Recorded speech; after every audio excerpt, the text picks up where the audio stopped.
What's going on, workforce? Brian here, and today we're continuing our coverage of New World, an upcoming MMO by Amazon Game Studios.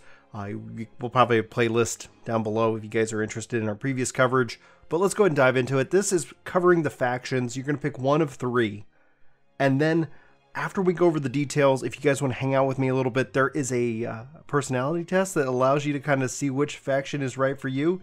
This is developed. I'll include a link to that as well in the description below. Thanks, Salem, for sending me that link. Super interesting.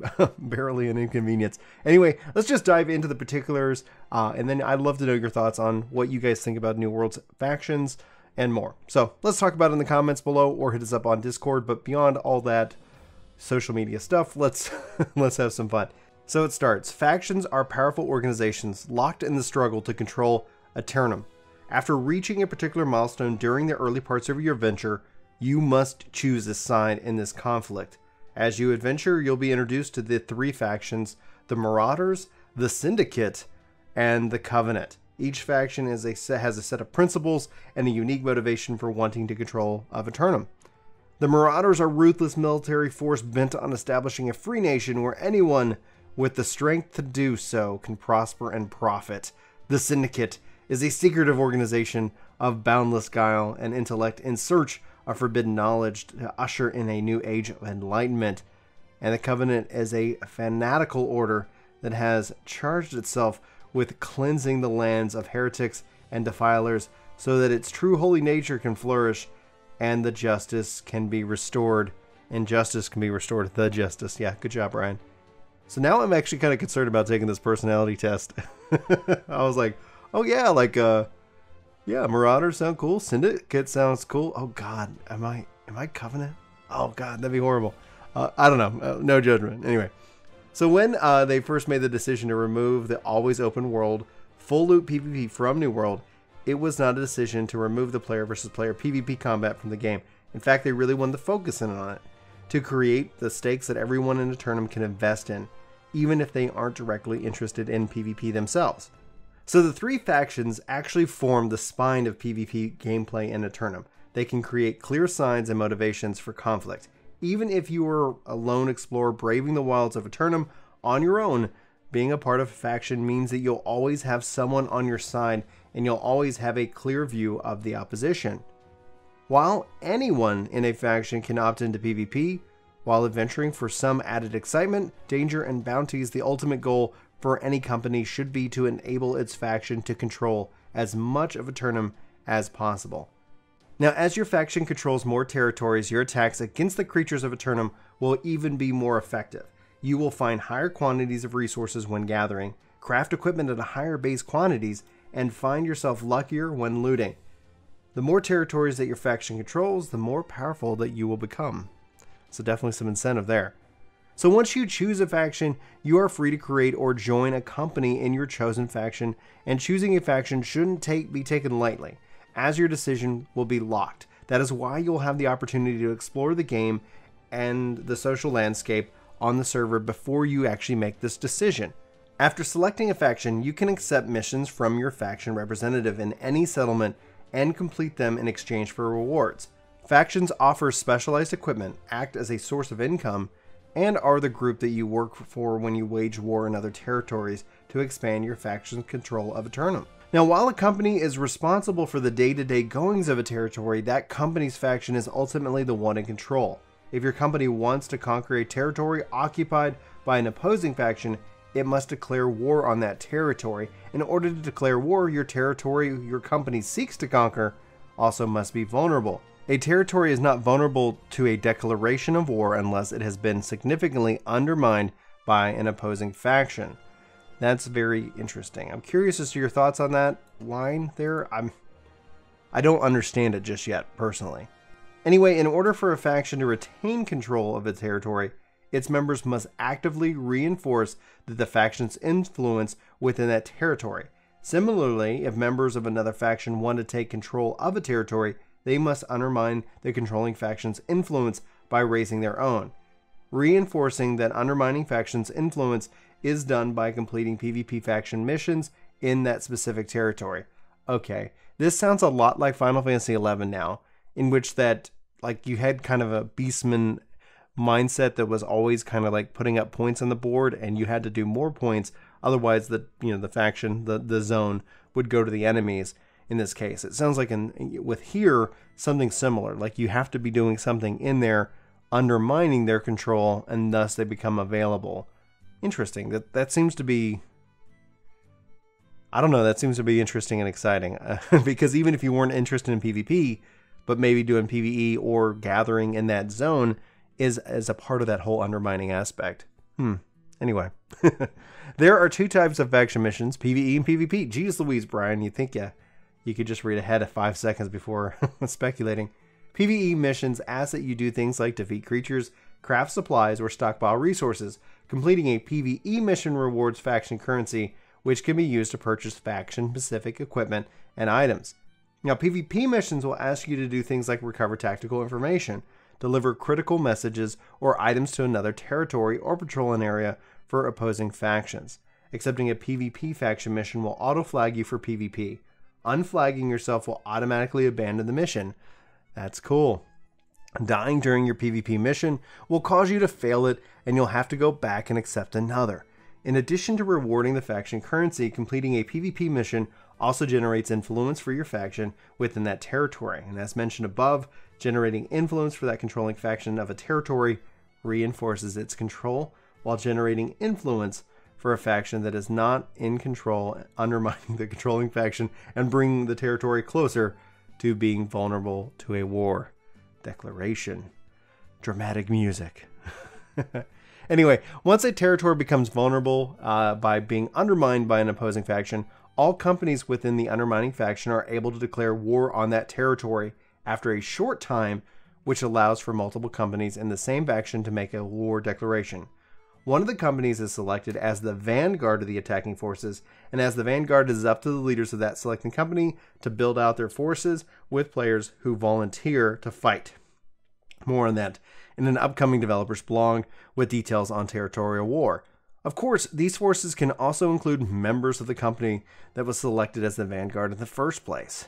Now, they want everyone interested in war and the territorial control to have a shot at it. So the selection process of the vanguard is random. This way, even smaller companies will have the opportunity to control territories. If a smaller company is selected as the vanguard for war, they can build out their forces with any player that volunteers to fight on their side. So a full-sized army is always possible, even for a company with a single player in it. It looks like declare war costs money. Of course it does. All right, as a member of the faction, you can be an incredibly valuable contributor. So you can also supply arms to the armor. You can complete faction missions. You are a critical member to the standing forces, and you will work to increase your faction influence in a given territory and to turn them overall. In times of war, you can recruit fellow faction members to help you defend your territory or attack a rival faction. You cannot declare war against a company in the same faction as you, but if you don't like that company is governing a particular territory, you can always choose not to help them defend it. Oh, a little political, are we there? In the game, it's like, oh my gosh, yeah, I don't like that company. Nope. Anyway, your faction choices impacts your play experience, positivity, and the potential even negatively. All right. The three factions that are in conflict over Eternum are directly competing with one another for resources, power, and influence. This means that over time, one faction might fall into the last place of sorts.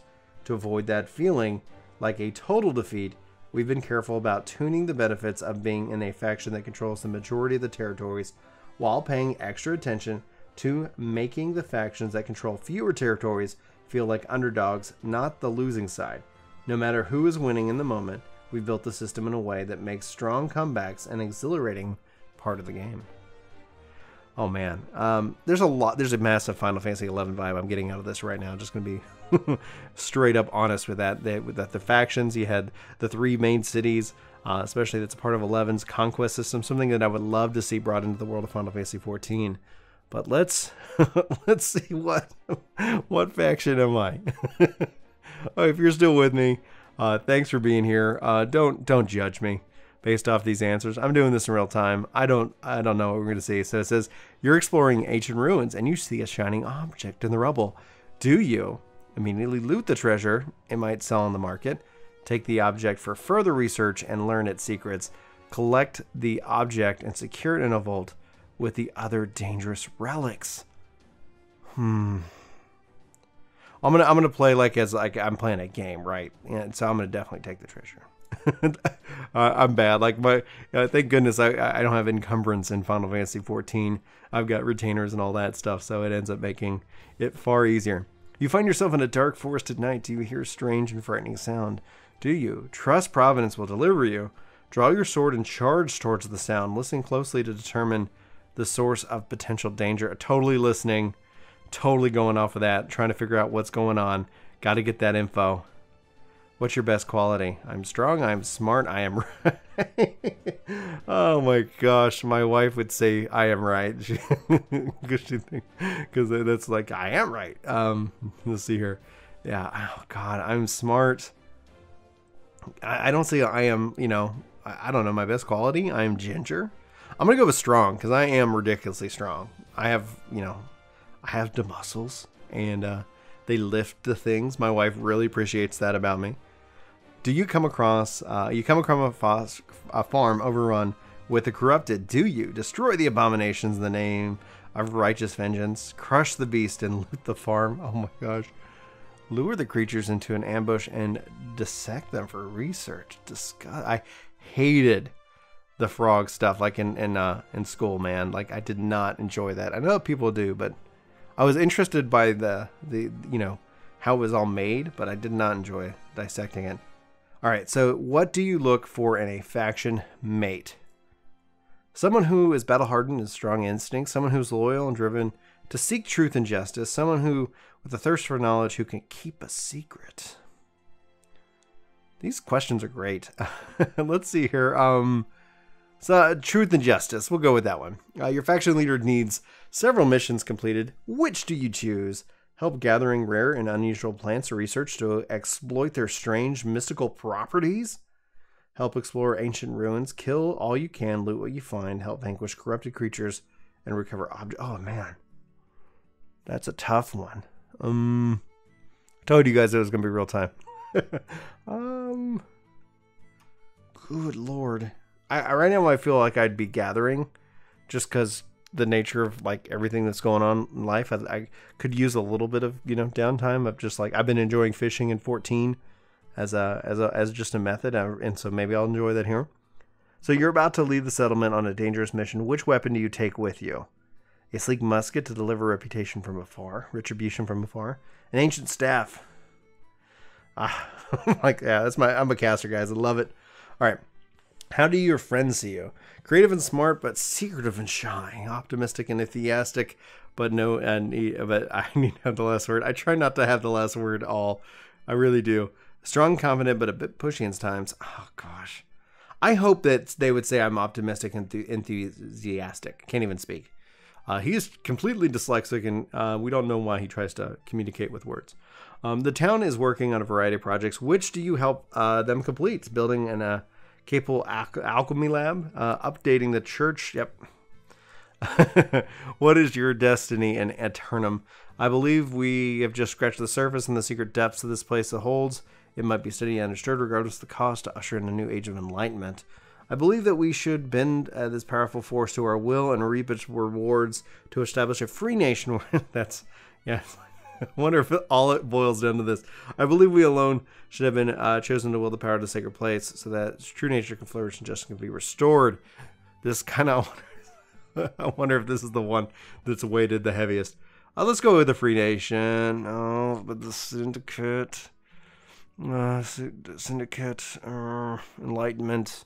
We'll stick with that. Let's go with this one. All right. The cow. Oh gosh, no. No. Oh my gosh. Okay. I belong to the Covenant.